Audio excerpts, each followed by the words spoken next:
Hello everyone, आज हम करेंगे यूपीटेट साइंस पेपर 2 के इम्पोर्टेंट क्वेश्चन का पार्ट 7 और टॉपिक है माइक्रो ऑर्गेनिज्म। क्वेश्चन नंबर 1 है diseases causing micro organism are called. जो डिसीज क्रिएट करते हैं, डिसीज कॉज करते हैं, वो माइक्रो ऑर्गेनिज्म को हम क्या बोलते हैं? एंटीजन, एनालॉजीज या फिर पैथोजन या प्लास्टिड। ऑप्शन सी करेक्ट हो जाएगा, पैथोजन। जो डिसीज कॉजिंग माइक्रो ऑर्गेनिज्म होते हैं उनको हम पैथोजन बोलते हैं। Which is not possessed by a bacteria, इनमें से कौन सा बैक्टीरिया में नहीं होता है? मेम्ब्रेन बाउंड ऑर्गेनेली या फिर न्यूक्लियस या न्यूक्लियस। तो ऑप्शन डी करेक्ट हो जाएगा, सभी। ठीक है, इनमें से कुछ भी बैक्टीरिया में नहीं होता है। उसके बाद आते हैं क्वेश्चन नंबर 3 पे। द किंगडम फंजाई या fungi is separated from the plant kingdom.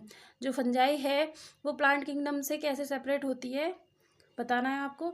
Option है कि हेटरोट्रॉपिक होती है या फोटोसिंथेटिक होती है या लैक सेल वॉल होती है या रिप्रोड्यूस होती है एसेक्सुअली। तो इसका ऑप्शन ए करेक्ट हो जाएगा कि हेटरोट्रॉपिक होती है, इसलिए अलग होती है। क्वेश्चन नंबर 4 है which member of algae are called red algae. कौन से इनमें से कौन से मेंबर में रेड एल्गी पाई जाती है? तो देखो, रेड आर हमें इसे याद रखना है। ठीक है, कैसे मैं बताऊंगी। क्लोरोफाइसी या फायोफाइसी या साइनोफाइसी या फिर Rhodophyceae. Rhodo are red algae Rhodophyceae.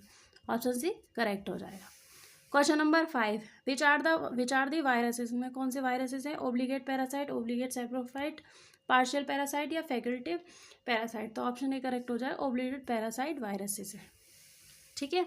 और question number 6 a class of protozoa that contain only endoparasitic. जो सिर्फ एंडोपैरासिटिक कंटेन करते हैं वो प्रोटोजोआ बताने हैं। स्कोरोडिना या फिर फ्लैगिलेटा या स्पेरोजोआ या फिर नन। तो ऑप्शन सी करेक्ट हो जाएगा, स्पेरोजोआ। ठीक है, प्रोटोजोआ स्पेरोजोआ इस तरीके से याद रख लीजिएगा। Next question number 7 citrus canker is caused by. Citrus canker किसकी वजह से होता है? प्रोटोजोआ की वजह से, फंगस की वजह से, बैक्टीरिया की वजह से या वायरस की वजह से। ऑप्शन सी करेक्ट हो जाएगा, बैक्टीरिया की वजह से। क्वेश्चन नंबर 8 है जो the antibiotic usually work upon the. जो एंटीबायोटिक हम लेते हैं, जैसे हम कोई भी हमें जैसे फीवर भी आ जाता है तो 2-3 दिन हम देखते हैं नॉर्मल दवा लेते हैं, उससे फीवर नहीं उतरता, फिर बोलते भाई इसको एंटीबायोटिक दे दो। तो एंटीबायोटिक किस पे काम करती हैं? वायरस पे, बैक्टीरिया पे, सिम्टम्स पे या ह्यूमन सेल्स पे। तो उस काम करती है बैक्टीरिया पे। ठीक है, ऑप्शन भी करेक्ट हो जाएगा। उसके बाद आते हैं question number 9 what is the importance of rhizobium. Rhizobium की इंपॉर्टेंस क्या है? It turns compound of nitrogen into gases.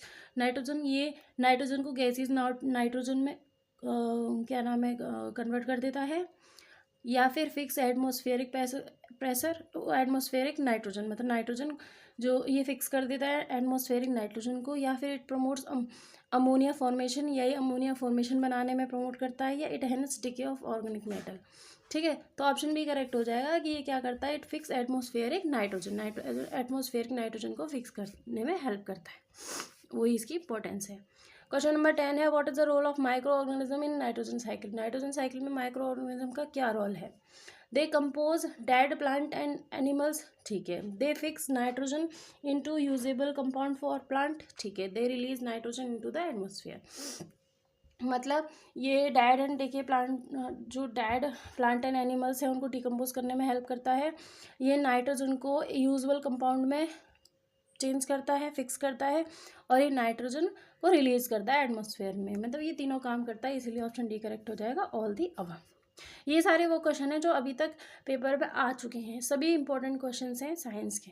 Thank you.